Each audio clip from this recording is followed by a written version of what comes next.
அடுத்து 4வது குறள். என்புருளவாக சிலை சொல்லி தான் பிறர்வாய் நுண்பொருள் காண்பதறிவு. இது என்னன்னா, என்புருளவாக என்பது நாம் சொல்வது எல்லோருக்கும் புரிகிற மாதிரி எளிமையானதாக இருத்தல். என்புருளவாக, என்புருளவாக என்றால் நாம் கூறுகிற செய்திகள் கடினமானதாக, புரிந்து கொள்ள முடியாததாக இருக்கக்கூடாது.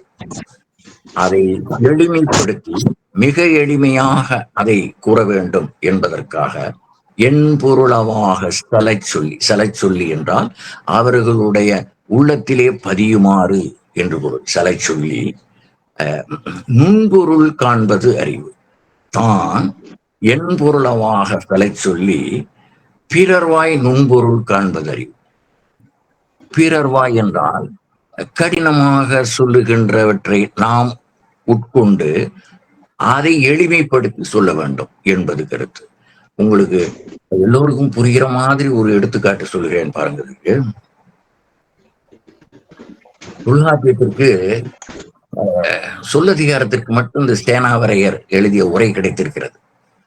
அந்த சேனாவரையர் உரையை படிப்பது இருப்பு கடலையை சாப்பிடுவது போன்று இருக்கும். இரும்புல கடலை செஞ்சு சாப்பிட முடியுமா? சாப்பிட முடியாது. அது மாதிரி கடினமானதாக இருக்கும்.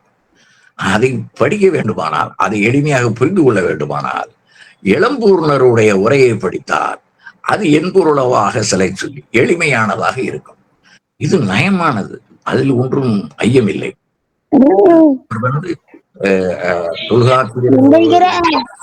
சொன்னதுக்கு தொல்காப்பியருடைய நூற்பாக்களுக்கு இலக்கிய நயத்தோடு அழகழகாக செய்திருக்கிறார். அதை நாம் உட்கொண்டு அதை எளிமைப்படுத்த வேண்டும். அதை இளம்பூர்ணர், முதல் உரையாசிரியர் இளம்பூர்ணர் தான், அவர் எளிமையாக செய்திருக்கிறார். இது புரியவில்லை என்றால் அந்த இளம்பூர்ணர் உரையை படித்துக் கொண்டு திரும்ப இந்த இவருடைய உரையை படித்து அதனுடைய இலக்கிய நயத்தை நாம் உணர வேண்டும் என்பதற்காக இந்த இன்னும் எளிமையா சொல்றேன் பாருங்க. பரிமேலழகர் உரையை எல்லாரும் படித்து உணர்ந்து விட முடியாது. அது படித்தவர்களுக்கே அது கொஞ்சம் சிரமமா இருக்கும். அவ்வளவு நுட்பமாகவும் நுணுக்கமாக எழுதியிருக்கார். சில உரை வேறுபாடுகள் உண்டு, அது வேற செய்தி. ஆனால் கற்ற அனைவருமே அதிலிருந்து எடுத்துக்கொண்டுதான் விரிவுபடுத்தி இருக்கிறார். சில குறைபாடுகள் இருக்கும். இவங்க நினைக்கிற மாதிரியான நிலையில் அவர் எழுதியிருக்க மாட்டார் தான். ஆனால் அவர் எழுதுகின்ற முறை ஒரு இலக்கிய நயமுடைய உரைகள், பரிமேலழகருடைய. அது எல்லாராலையும் அதை கிரகித்து சொல்லிவிட முடியாது, அதை உட்கொண்டு சொல்லிவிட முடியாது. ஆகையினால அந்த பரிமேலழகர் உரை கொஞ்சம் அரிதாக இருக்கும், அதாவது கடினமாக இருக்கும். அதை எளிமைப்படுத்துவதற்குத்தான் பிற்காலத்திலே மூவா வந்தார். வரதராசனார் தன்னுடைய உரையின் மூலமாக பல லட்சம் ஏடுகள் அது அச்சாகி விற்பனையாகின. ஏனென்றால் பரிமேலழகர் உரையை படித்து எல்லாரும் உணர்ந்து கொண்டு விட முடியாது. ஆகையினால அவருடைய உரைதான் ஒரு எழுச்சியை ஏற்படுத்தி தமிழகத்திலே 60-65களிலே ஏற்பட்டது. இன்று கோடிக்கணக்கான நூல்கள், அவருடைய நூல்கள் வெளிவந்து கொண்டிருக்கின்றன. இப்பொழுது இன்னும் பலர் எளிமைப்படுத்தி, அதைவிட எளிமைப்படுத்தி உரை செய்து வைத்திருக்கிறார்கள் என்பது ஒரு நல்ல செய்தி. பிறர் எளிதாகவும் தெளிவாகவும் அறிந்து கொள்ளுமாறு சொல்லுதல் தான் என் பொருளவாக சிலை சொல்லி. அடுத்து, பிறர் நுண்ணியதாகவும் புரிதற்கு அரியதாக அமைந்த பொருள் பற்றி சொன்னாலும் தம் மேம்பட்ட அறிவால் அதை அறிந்து கொள்ளுதல். அந்த கடினமாக சொல்லுவதை, இப்ப சேனாவரையர் சொல்லுவதை அல்லது பரிமேலழகர் திருக்குறளுக்கு சொன்னதை எல்லாம் நாம் நுண்ணிதாக அறிந்து இன்பமுற்று அதை எளிமைப்படுத்தி மற்றவருக்கு சொல்லுதல். அதைத்தான் இப்பொழுது பலரும் தங்களுடைய எளிமையான உரைகள் மூலமாக சொல்லிக் கொண்டே வருகிறார்கள். இப்போ படிக்காதவர்கள் கூட சில நேரங்களில் மிளிருவார்கள். அவர்களுக்கு சில படித்தவர்களும் மிளிர்கிறார்கள், படிக்காதவர்களில் சிலர், மிகச்சிலர் அவ்வாறு மிளிர்கிறார்கள். இப்ப நான் சில பட்டங்கள் சொல்ற பாருங்க. யாழ்ப்பாணத்திலிருந்து இங்க வந்த, அதாவது ராமலிங்க வள்ளலார் காலத்தில் இங்கே குப்பை கூட்டியவர், சைவப்பெரு நாவலர் என்று அவருக்கு ஒரு பட்டம். அதற்கேற்ப அவருடைய உரை தமிழ், ஆங்கிலம் சமஸ்கிருதம் 3லும் தேர்ச்சி உடையவராக இருந்தவர். அவருக்கு உள்ள பட்டம் அதெல்லாம் பொருத்தமான பட்டங்கள். இப்போ நிறைய பேர் போட்டுக்கிறாங்க. உலக மகா கவிஞர்கள் என்று கூட ஒரு 10 கவிதை எழுதிட்டான்னா அது எப்படி இருக்கும்னு கூட தெரியாது. அவர் உலக மகா கவிஞர் என்றெல்லாம் போட்டுக் கொள்கிறார். அது வேற. அது மாதிரி இந்த சைவ பெரு நாவலர் என்றால் உண்மையில அவர் சைவ பெரு நாவலர் தான். அப்புறம் நாவலர் சோமசுந்தர பாரதியார், இவர் பாரதியார் காலத்தில் வாழ்ந்தவர். அவரோடு பள்ளி அகவையிலே இருவரும் ஒன்றாக கூடி விளையாடியவர்கள் சோமசுந்தர பாரதியார். அவருக்கு நாவலர் என்று பேர். பின்னாலே யாரும் நாவலர் என்று போட்டுக் கொள்கிறார்கள். அதெல்லாம் நம்முடைய அறிவை கொண்டு அது நாவலர் தானா என்பதை தெரிந்து கொள்ள வேண்டும். அது இன்னொரு இன்றியமையாத செய்தி என்னன்னா, பெருஞ்சொல் விளக்கனார் சரவண முதலியார் என்று ஒருத்தர் இருந்தார். நான் வாழ்ந்த ஊர்ல இருந்தவர். என்னுடைய வீட்டுக்கு பின்புறம் அவருக்கு வீடு. அவருடைய மகன் தான் மிகப்பெரிய அறிஞராக விளங்கிய ஆசா ஞான சம்பந்தர். ஆசா ஞான சம்பந்தனுடைய தந்தையாருக்கு பட்டப்பெயர் பெருஞ்சொல் விளக்கனார். அவர் துணிக்கடை வச்சிருந்தார். எங்க ஊர்ல கிராமத்துல துணிக்கடை வச்சு தானாக முயன்று முயன்று கற்று மிகப்பெரிய சொற்பொழிவாற்றக்கூடிய திறன் பெற்றவராக விளங்கினார். அதனால பெருஞ்சொல் விளக்கனார். இப்ப குறளை பாருங்க, என்பொருளவாக சிலை சொல்லி தான் பிறர்வாய் நுண்பொருள் காண்பதறிவு. அது மாதிரி கரடுமுரடான செய்திகளை எல்லாம் கேட்டும் படித்தும், நம்ம முன்னால என்ன படிச்சிருக்கோம்? கல்வி கேள்வி ரெண்டும் படிச்சோம். அந்த கல்வியினாலும் கேள்வியினாலும் தன்னுடைய அறிவினை விளக்கம் செய்து அவர் பெருஞ்சொல் விளக்கனார் ஆயினார். அதனால அவருடைய பையன் தமிழ், ஆங்கிலம், சமஸ்கிருதம் 3லும் தேர்ச்சி பெற்றவராக மிகப்பெரிய உலா வந்தவர், மிகப்பெரிய பேராசிரியராகவும் ஏராளமான நூல்களை எழுதியவராகவும் பல மேடைகளில் தன்னுடைய புலமை திறத்தால் மக்கள் உள்ளங்களை கவர்ந்தவராகவும் விளங்கியவர் அவருடைய புதல்வர் என்றால் அதில் ஒன்றும் தடையில்லை. மீண்டும் குறளை பாருங்கள். என் பொருளவாக சிலை சொல்லி தான் பிறர் வாய் நுண்பொருள் காண்பதறிவு. அதாவது நாம் எளிமையாக சொல்ல வேண்டும், பிறர் நுண்மையாகவும் கடினமாகவும் சொல்லுகிறவற்றை உள்வாங்கி தான் தன்னுடைய முறையிலே எளிமையாக சொல்லிக் கொடுக்க வேண்டும் என்பதுதான் என் பொருளவாக சிலை சொல்லி தான் பிறர்வாய் நுண்பொருள் காண்பது அறிவு என்பது. அடுத்து 5வது குறள். உலகம் தழியது அளவிட உலகம் தழியது ஒட்பம் மலர்தலும் கூம்பலும் இல்லது அறிவு. இதுல உலகம் தழியது என்றால் இயல்பான அறிவுக்கு மேம்பட்ட அறிவை நாம் இளங்கறிவு என்றும் வாளறிவு, நம்ம 2வது குறள்ல படிச்சோம்ல, பெற்றதனாலாய பயனன்கள் வாளறிவன் நற்றால் தொழாரேன். இந்த வாளறிவு என்பது மெய்ப்பொருள். இந்த இளங்கறிவு ஒளிமிக்கது. இது கல்லாமையிலும் இது சொல்லுகிறார். கல்லாதான் ஒட்பம் கழிய நன்றாயினும். அந்த ஒட்பம் என்பதற்கு நட்பு என்று பொருள். உலகம் தழியது ஒட்பம், உலகம் முழுமையும் நட்பாக கொள்ள வேண்டும். புறானூருக்கு போனீங்கன்னா யாதும் ஊரே யாவரும் கேள்வி, எல்லோரும் சொல்லிக் கொண்டிருக்கின்ற அந்த முதல் அடியது. அந்த ஒட்பம் என்றால் உலகம் முழுமையும் தழுவிக் கொள்ளுதல், உலகம் முழுமையும் நட்பாக கொள்ளுதல். உலகம் தழியது ஒட்பம் மலர்தலும் கூம்பலும். தன்னுடைய நுண்ணறிவினாலே மலர்தலும் கூம்பலும் இல்லதறிவு. ஒரு மலரானது எப்படி கூம்பி இருக்கிறதோ அதுபோல் இல்லாமல் எப்பொழுதும் மலர்ந்த நிலையிலேயே, மலர்ந்ததற்கு பிறகு அது கீழே விழுந்துடணும், அது திரும்ப கூம்பாது. அப்படி நான் சொல்றது சரிதானான்னு பார்த்துங்க பெரியவங்களா. ஏதாவது பிழையாக சொன்னால் சுட்டி காட்ட வேண்டும் பின்னாலே. அதாவது மலர்தலும் கூம்பலும் இல்லது அறிவு. இந்த அறிவு என்பது ஒரு நேரத்துல கூடியும் குறைந்தும் இல்லாமல் சரியான திசையில் செல்ல வேண்டும் என்பதைத்தான் உலகம் தழியது ஒட்பம் என்று இங்கே சொல்லுகிறார். மலர்தல் என்றால் விரிதல், கூம்பல் என்றால் அந்த மலரானது சுருங்கி விடுதல் என்று பொருள். செயல் செய்வதற்கு தக்க பொழுது அல்லாததை கூம்பும் பருவம் என்பர். இதை நம்ம இந்த கூம்பும் என்றால் கொக்கோ கூம்பும் பருவத்து மற்றதன் குத்தொக்கோ சீர்த்த இடத்து என்கிற குறள் மூலமாக இந்த கூம்பும் என்பதை தெரிந்து கொள்கிறோம். இதுல 140வது குறள், அடுத்து 404வது குறள், 490வது குறள், இந்த 3 குறள்களையும் இந்த குறளோடு இணைத்து நாம் பார்க்க வேண்டும். அதாவது உலகத்தோடு ஒட்ட ஒழுகல் என்பது 140, ஒழுக்கமுட மேல 10வது குறள்.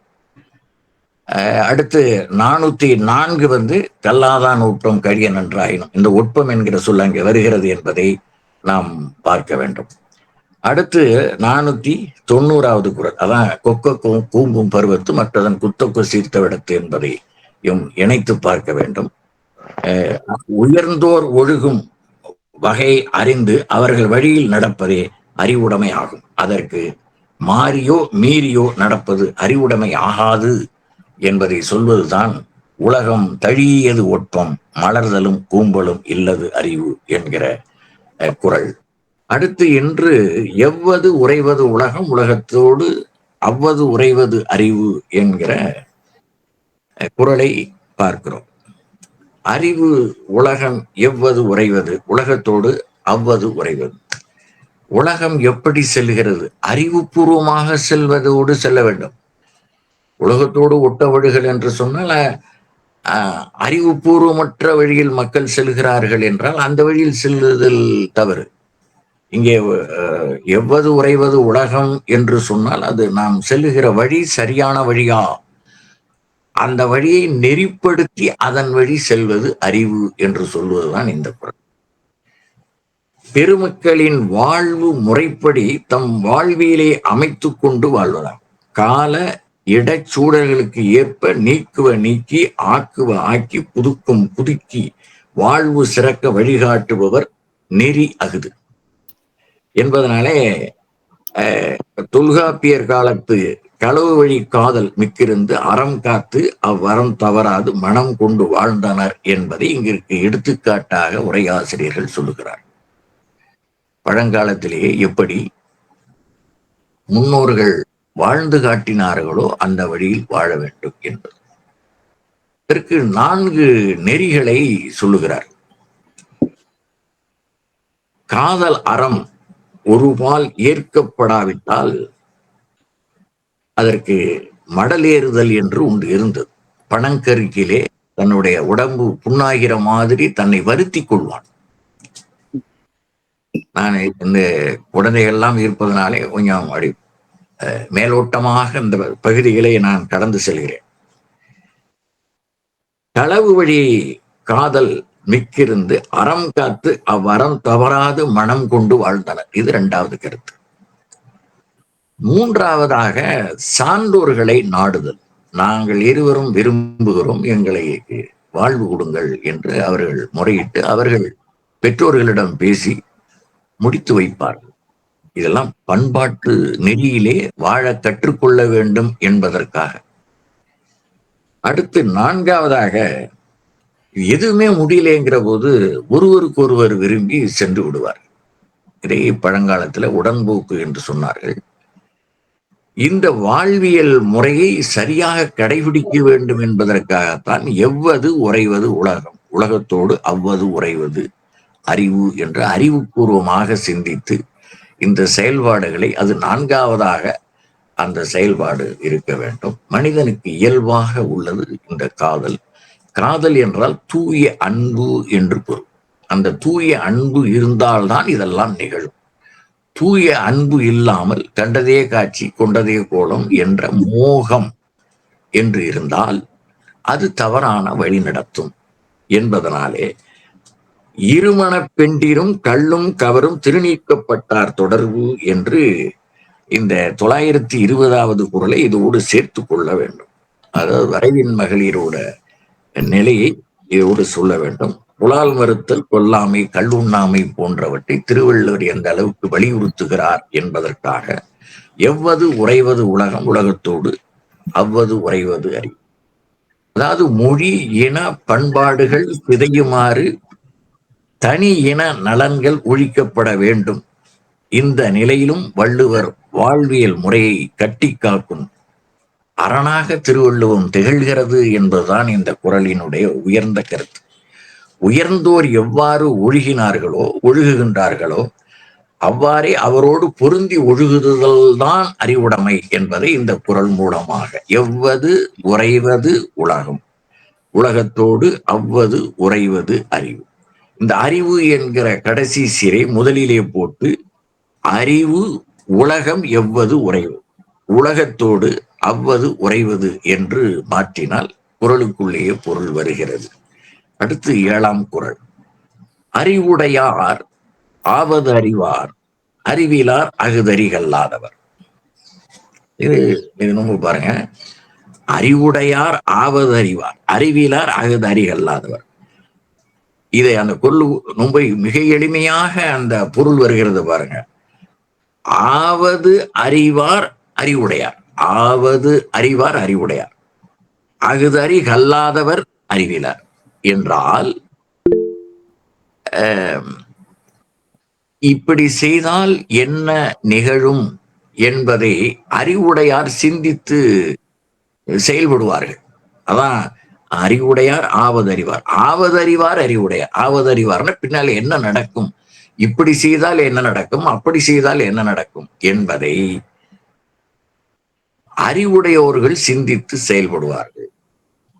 அறிவு இல்லாதவர்கள் அந்த நெறி தெரியாததுனாலே காலை விட்டுட்டு கடித்ததற்கு பிறகு எடுத்துக்கொள்வார்கள் என்பதை மிக தெளிவாக சொல்கிறார். இத பாருங்க, நம்ம மனிதனை விட இயற்கை இயங்கியல் எந்த அளவுக்கு, இயற்கை இயங்கியல் எந்த அளவுக்கு பழங்காலத்திலே பேணப்பட்டிருக்கிறது என்பதை நாம் சில எடுத்துக்காட்டுகள் மூலமாக அறிந்து கொள்ளலாம். இப்போ ஓரறிவு உயிராகிய மரம், செடி, கொடிகள் நமக்கு ஏராளமான நன்மைகளை தருகின்றன. நமக்கு தூய காற்றை நாம் சுவாசிப்பதற்கு, தூய்மையான காற்றை நாம் சுவாசிப்பதற்கு நல்கக்கூடியவையாக இந்த ஓரறிவு உயிரினங்கள் விளங்குகின்றன. ஆனால் அவை ஒன்றும் பெருமை அடித்துக் கொள்வதில்லை. நான் தான் இந்த மனிதர்களை, மற்ற உயிர்களை காப்பாற்றுகிறேன் என்று பெருமைப்பட்டுக் கொள்வதில்லை. அந்த ஓரறிவு உயிர்கள் கொடுக்கின்ற கொடைதான் நாம் நன்றாக இருக்கிறோம். அந்த மரங்களை சிதைப்போர்களை பார்த்து அவை அழும், மரங்கள் எல்லாம் அழும். அட மானிடா, உன்னை காப்பதற்காகத்தான் நான் இந்த அளவுக்கு வளர்ந்திருக்கிறேன். இதை அறியாமல் நான் பட்டு போனதற்கு பிறகு நீ வெட்டினாலும் பரவாயில்லை, நன்றாக உனக்கு பலன் கொடுத்து கொண்டிருக்கிற போதே வெட்டுகிறாய் என்று அந்த மரங்கள் எல்லாம் அழுகின்றன. இந்த அறிவியல் கொலை, அதாவது மற்ற நெல் போன்ற தானியங்கள், நெல் போன்றவை விளைவதற்காக அளித்தார்கள்.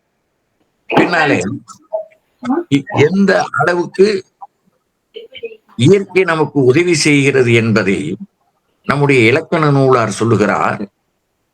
எறும்பு முட்டை கொண்டு திட்ட ஏறின் மழை பெய்வது என்று இறந்த காலத்திலே சொல்லுகிறார். மழை பெய்யும் என்றுதான் சொல்ல வேண்டும். ஏனென்றால் அறிவுடையார் ஆவதறிவார், இது மனிதனுக்கு சொன்னது. ஆனால் எறும்பானது தன்னுடைய எதிர்காலத்திலே மழை பொழிந்தால் நமக்கு தேடுவதற்கு உணவு கிடைக்காது, பட்டினியாக இருக்க வேண்டியிருக்கும் என்பதனாலே முன்கூட்டியே அந்த உணவுப் பொருள்களை மிக விரைவாக ஒவ்வொன்றும் தன்னுடைய மூக்கிலே சுமந்து கொண்டு வேக வேகமாக வரிசையாக செல்லும். இதை நீங்கள் பார்த்திருக்கலாம், பெரியவர்கள் பார்த்திருப்பீங்க.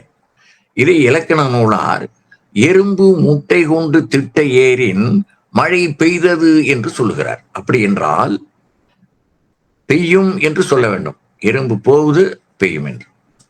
இதை தவிர ஆட்டு மந்தையில ஆடுகளை கிட்டி போட்டிருப்பார்கள். நல்ல சுற்றிலும் குச்சி வைத்து அதை வெளியே வராமல் அதற்கு வலை பின்னி அதற்குள்ளே செலுத்தி இருப்பார்கள். அப்படி செலுத்துகிற போது ஆடுகள் இடைவெளி இல்லாமல் வட்டமாக நிற்கிறது என்றால் மழை வருகிறது என்று பொருள். இது இரண்டாவது. மழை வருவதற்கு எறும்பு முட்டை கொண்டு திட்டை ஏறின் மழை பெய்தது என்று இலக்கண நூலார் சொன்னார். அடுத்து ஆட்டு மந்தையில் அந்த கிடை போட்டிருப்பார்கள். கிடை ஒவ்வொரு பக்கத்துல ஒவ்வொரு பேர் இருக்கலாம். இந்த திருச்சி மாவட்ட பகுதியிலே எப்படி சொல்வார்கள், கிடை போடுதல் என்று. ஒரு நூற்றுக்கணக்கான ஆடுகளை நிறுத்தியிருப்பார்கள். அது விடுகிற அந்த கழிவுப் பொருள்கள் அனைத்தும் அந்த நிலத்திற்கு இயற்கை உரம். அதற்கு அடுத்து மழை பெய்ய போகிறது என்று சொன்னால் அவை வட்டமாக கைகோர்த்து நிற்பது போல் நிற்குமா? ஆட்டு மந்தையில் ஆடுகள் இடைவெளியின்றி வட்டம் சுற்றி நிற்பது அது மழை குறிக்கான முன்னறிவிப்பு. இது ஆவது அறிதல். அடுத்து கழுதை தன் முன் காதை முன் நீட்டினால் மழை பெய்யும். எத்தனை இயற்கைகள் பாருங்க, நமக்கு எப்படியெல்லாம் சொல்லி கொடுத்துருக்கு. அப்படி என்று இதை உழவர், ஆயர், சலவையர் அறிய செய்தல், இவர்களுக்கெல்லாம் இது பயன்படும். ஆயர் என்பவர் இடையர், மாடு மேய்ப்பவர். அதன் மூலமாக பால் கறந்து ஆடு மாடு மேய்ப்பவர். அடுத்து உழவர், வேளாண் தொழில் செய்பவர். சலவையர் அப்படின்னா பண்ணார், துணி துவைப்பவர். அவர் நிறைய காய போட்டிருப்பார். நல்ல அந்த காலத்துல உழைமண் என்று அதுல நனைத்து மிகவும் சிரமப்பட்டு அதை துவைத்து அலசி காய போட்டிருப்பார். திடீரென்று இந்த மழை குறி, இந்த கழுதை காதை முன் நீட்டினால் அவருக்கு தெரியும். உடனடியாக அந்த நூற்றுக்கணக்கான அந்த உடைகளையும் எடுத்து பத்திரப்படுத்துவார்கள். இல்லை என்றால் அந்த சேற்றோடு சேர்ந்து மறுபடியும் அது வீணாகிவிடும். இது முன்னெச்சரிக்கை நடவடிக்கை அந்த கழுதையின் மூலமாக.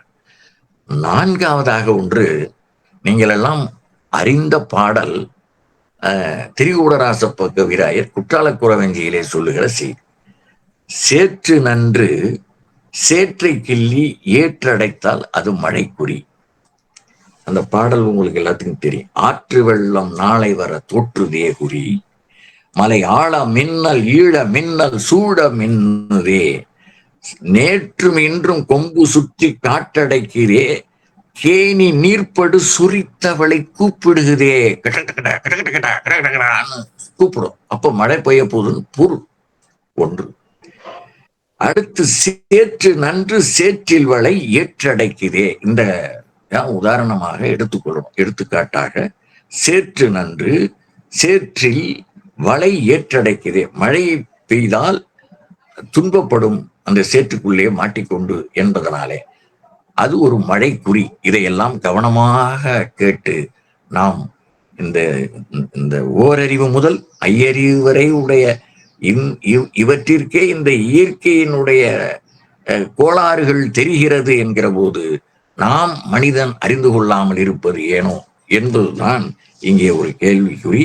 சேற்று நன்று சேற்றில் வளை ஏற்றடைக்குதே, மழை தேடி ஒரு கோடிவானம் பாடியாடுதே, போற்று திரு மாலழகருக்கு ஏற்றமாம் பண்ணை சேரி புள்ளி பள்ளர் ஆடிப்பாடி துள்ளி கொள்ளுமே என்று அந்த பாடல். இந்த 4 அறிகுறியின் மூலமாக இந்த மழை பெய்வதை நாம் பார்க்கிறோம், வருவதை.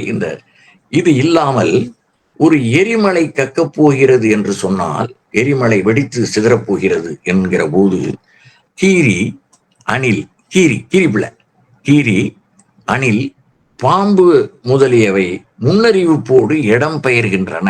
அந்த இடம் பெயர்வதை பார்த்தும் இதெல்லாம் மனிதன் கண்டுபிடிச்சதுதான்.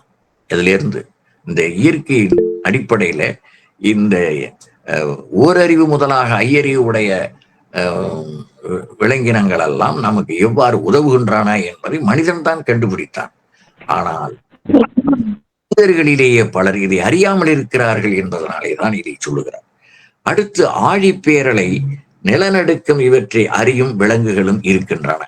இப்ப பூம்புகார்ல ஒரு 7-8 ஆண்டுகளுக்கு முன்னால அந்த கடல் அதிர்வு ஏற்படுகிற போது அங்க இருக்கிற நாய்கள் எல்லாம் ஒன்று சேர்ந்து அந்த கடலை பார்த்து அந்த ஒரு மாதிரி கத்தும் இல்லையா நாய், அது குறைக்கிறது வேற, அழுகிற மாதிரி ஒரு ஒலி கொடுக்கும். அது மாதிரி நிறைய நாய்கள் அது மாதிரி செய்திருக்கின்றன.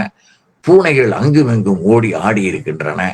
மற்ற விலங்கினங்கள் கயிற்றை கட்டியிருக்கிற கழுத்திலிருந்து பெயர்ந்தன என்பதை அந்த பகுதியில் இருக்கிற மக்கள் ஒவ்வொரு வீட்டிலும் இப்படி நடந்தது என்பதை பேசுகிற போது ஒரு ஒரு ஓரிரு மணிகளிலே அந்த பிரளயம் ஏற்பட்டு அழிவுகள் நிகழ்ந்தன என்பதை வரலாறு நமக்கு சொல்லுகின்றன. இதையெல்லாம் இந்த விலங்கினங்கள் நமக்கு காட்டுகின்றன என்பதைத்தான் நாம் நம்முடைய வாழ்வியலில் என்ன நடக்கும், இப்படி செய்தால் என்ன ஆகும் என்பதை நம்முடைய அறிவை சரியாக பயன்படுத்த வேண்டும் என்பதைத்தான் இந்த 7வது குறளிலே அறிவுடையார் ஆவது அறிவார் அறிவிலார் அகுதறி கல்லாதவர் என்கிற குறள் மூலமாக விளக்கியுள்ளார்.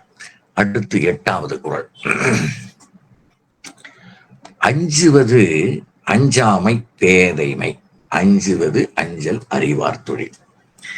அச்சமே கீழ்களது ஆசாரம், எச்சம் அவா உண்டேல் உண்டாம் சிறிது என்கிற கயமை அதிகாரத்தின் 5வது குறளை, அதாவது 1075வது குறளை இதோடு இணைத்துக் கொள்ள வேண்டும். அதாவது கீழ்மக்களின் ஒழுக்கம் பெரும்பாலும் அச்சமும் சிறுபான்மை தன்னலமும் பற்றியின்றி இயல்பாக ஏற்படாது என்பதாம்.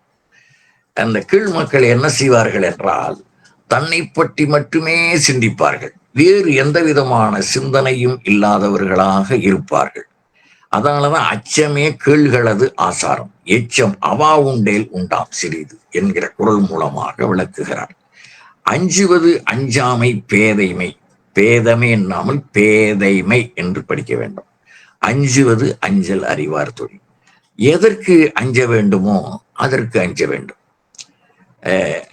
எதற்கு அஞ்சக்கூடாதோ அதற்கு அஞ்சக்கூடாது. அதான் அஞ்சுவது அஞ்சாமை பேதமை. எதற்கு அஞ்ச வேண்டுமோ அதற்கு அஞ்சவில்லை என்றால் அதற்கு அறிவில்லா தன்மை தான் காரணம் என்று சொல்லுகிறார். அஞ்சுவது அஞ்சல் அறிவார் தொழில். எதற்கு அஞ்ச வேண்டுமோ அதற்கு அஞ்சினால்தான் அது அறிவுடைமையாகும். இது செய்தால் பிழை ஏற்படும், இப்படி செய்யக்கூடாது என்று அந்த செயலை செய்வதற்கு அஞ்ச வேண்டும், அதுதான் அறிவுடைமை. அஞ்ச வேண்டியதற்கு அஞ்சாதிருத்தல் அறிவிலாத்தன்மை, அஞ்ச வேண்டுவதற்கு அஞ்சுதல் அறிவாளருடைய கடப்பாடு என்பதை இந்த பாடல் மூலமாக சொல்லுகிறார். கீழ்மக்களது ஒழுக்கமெல்லாம் தீயொழுக்கம் கண்டுபிடிக்கப்படின் அரசனால் தண்டனை வரும் என்று அஞ்சும் அச்சத்தினால் ஏற்படுவதே. அச்சமில்லாத வழியில் தம்மால் விரும்பப்படும் பயன் விளையுமாயின் அதனால் சிறிது ஒழுக்கம் உண்டாகும். அவர்கள் சில நேரங்கள் அஞ்சுகிறார்கள் என்று சொன்னால் கீழ்மக்கள், இது கண்டுபிடிக்கப்பட்டால் அரசன் நம்மை தண்டிப்பான் என்பதனால் நாம் இந்த மாதிரியான தவறுகளை செய்யக்கூடாது என்று அஞ்சுகிறார்களே தவிர, ஆனால் இப்படி தண்டனை இல்லை என்றால் நாம் ஒழுக்கமாக இருக்க வேண்டும், நம்முடைய அறிவை சரியான முறையில் கொண்டு செல்ல வேண்டும் என்று இயல்பாகவே இருக்க மாட்டார்கள் என்பதுதான் இந்த குறளினுடைய கருத்து. அஞ்சுவது அஞ்சாமை பேதைமை, அஞ்சுவது அஞ்சல் அறிவார் தொழில். அடுத்து 9வது குறள்.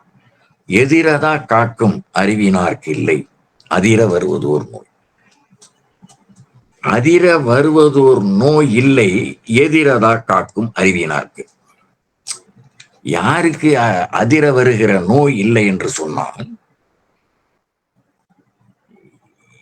இதனால் என்ன நேரும் என்பதை சிந்தித்து செயல்படுபவர்களுக்கு அந்த அதிர வருகிற நோய் இல்லை. அதிர வருகிற நோய் என்றால் மாரடைப்பு போன்றதை நாம் நினைவில் கொள்ளலாம். திடீரென்றால் எல்லோரும் கவலைப்படுவார்கள். நெஞ்சை பிடித்துக் கொண்டால் எல்லோரும் உடன் இருக்கிற அத்தனை பேரும், உறவுகள் மட்டுமன்றி மற்றவர்களும் சேர்ந்து, அதெல்லாம் அதிர வருவது ஒரு நோய். சில நேரங்களில் உயிர் போய்விட்டது என்று கூட நினைக்கிற நேரத்தில் உயிர் இருக்கும். அது சில செய்முறைகளினாலே இதை நம்முடைய காட்சி பொருளாக இந்த இதையெல்லாம் காட்டுகிறார். ஆனால் காலம் என்பது நிகழ்காலமும் நொடி பொழுதானும் இல்லாதது. கடந்த நொடி இறந்த காலம், அடுத்த நொடி எதிர்காலம். செல்லிய கிடந்தோன் எழுந்து நடையிட்டதை கலித்தொகை காட்டுகிறது. ஆனால் போன நொடியை மீட்டு தர எவராலும் இயலாது. போனால் வராதது பொழுது ஒன்றே. இப்ப நம்ம 2 கருத்து பார்த்தோம். ஒன்று, இவர் உயிர் போய்விட்டது என்ற நிலையிலேயும் சில முன்னேற்பாடுகள் மூலமாக அவருக்கு உயிர் இருக்கிறது என்பதை கூட கொண்டு வந்து விட முடியும். ஆனால் சென்ற நொடி இப்பொழுது கிடையாது. அது அவ்வளவுதான். நிகழ்கால நொடி பொழுது இல்லாதது. ஒரு நொடியிலே லட்சம் கூறுகள் இருக்கின்றன, 100,000 கூறுகள் இருக்கின்றன ஒரு நொடியில. அப்போ நிகழ்காலத்துல அந்த காலப்பொழுது இல்லாமல் போய்விடும். அடுத்த நொடி இருக்கிறது, கடந்த நொடி போய்விட்டது. அதனால காலம் என்பது அவ்வளவு மிகவும் இன்றியமையாதது என்பதை இந்த குறள் மூலமாக எதிரதா காக்கும் அறிவினார்க்கில்லை அதிர வருவதோர் நோய். அதிர என்றால் அதிர்தல், வேறு குற்றங்களில் ஆளப்படா சொல். அதிர்வும் விதிர்ப்பும் நடுக்கம் செய்யும் என்பது தொல்காப்பியம். அதிர்வும் விதிர்ப்பும் நடுக்கம் செய்யும். எப்படி அதிர வைக்கும் என்றால், குற்றம் கடிதலில் நாம் அடுத்து பார்க்க போகிறோம். வரும் முன்னர் காவாதான் வாழ்க்கை எரி முன்னர் வைத்து போல கெடும் என்று அடுத்த அதிகாரத்திலே நாம் அதை 5வது குறளிலே அதை பற்றி வருகிறோம். அதிர வருவதோர் அதிர வருதலை நோய் என்றார். நோய் ஏன் அவருக்கு வருகிறது என்றால், நோயெல்லாம் நோய் செய்தார் மேலவாம் நோய் செய்யார் நோயின்மை வேண்டுபவர் என்கிற 320வது குறளையும் 435வது குறளையும் இத்தோடு இணைத்துக் கொள்ள வேண்டும். நோயெல்லாம் நோய் செய்தார் மேலவாம் என்பது துன்பங்களெல்லாம் துன்பம் செய்தவரையே வந்து சேரும். அதனால் துன்பம் இல்லாமல் இருக்க வேண்டுமானால், இருக்க விரும்புவோர் எந்த உயிருக்கும் துன்பம் செய்யாமல் இருக்க வேண்டும் என்பது கருத்து. எதிரதா காக்கும் அறிவினார்க்கில்லை அதிர வருவதோர் நோய். வர இருப்பதை முன்னரே தெளிவாக அறிந்து திறமாக காத்துக்கொள்ள வல்லவர்க்கு அதிர்வு உண்டாகும் துன்பம் அணுகாது என்பதை நாம் தெரிந்து கொள்கிறோம். அடுத்து அறிவுடைமை 10. அறிவுடையார் எல்லாம் உடையார், அறிவிலார் என்னுடையர் எனும் இலர். இதை முத்தாய்ப்பாக இதை சொல்லுகிறார். அறிவுடையார் எல்லாம் உடையார், அறிவிலார் என்னுடையர் எனும். எனக்கு வெவ்வேறு செல்வங்கள் நிறைய இருக்கிறது என்றால், அறிவு இல்லை என்றால் அந்த செல்வங்களை எல்லாம் உன்னால் காப்பாற்ற முடியாது. அறிவிலார் என்னுடையரேனும் இலர்.